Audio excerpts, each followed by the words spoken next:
sommes dans le temps pascal et je pense qu'il est important pour nous, en tant qu'annonciades, de regarder Marie dans ce temps pascal.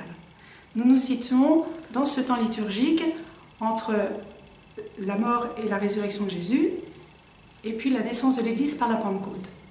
Il y a une parole que l'on chante dans une hymne justement du temps pascal qui me parle beaucoup moi en tant qu'annonciade. Je vais vous la citer. Quelqu'un près de la croix n'a pas douté. La femme jusqu'au jour a porté seule l'espoir du monde. Sa foi devance l'heure et c'est déjà, Christ est ressuscité, mais c'est en secret, et Dieu seul connaît la joie dont tressaille Marie. Et cette parole me parle beaucoup, parce que pendant le temps pascal, qu'est-ce que l'on voit? On voit les apôtres, les femmes, qui ont été témoins de la mort de Jésus, et qui progressivement, par les différentes apparitions qui nous sont racontées dans l'Évangile, passent du doute à la foi, de la tristesse à la joie du ressuscité, et qui sont envahis par déjà l'action de l'Esprit Saint qui travaille leur cœur. Et Marie, elle, au pied de la croix, était la mère douloureuse. Elle est douloureuse, mais sa foi, c'est déjà. C'est-à-dire qu'elle est à la fois douloureuse et confiante, croyante en la résurrection de Jésus.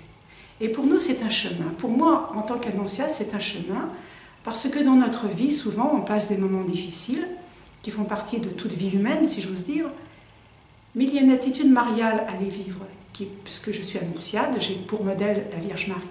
Et elle m'apprend, elle m'entraîne à sa suite, dans ces moments-là, de les vivre avec douleur, parce qu'on ne peut pas faire autrement, c'est notre humanité, mais en même temps, au plus secret de nous, il y a une foi qui est là, et qui nous fait passer de ces moments de difficulté comme une résurrection intérieure, dans l'espérance, pas dans la sensibilité, mais dans la foi. Et ça, c'est très important pour nous.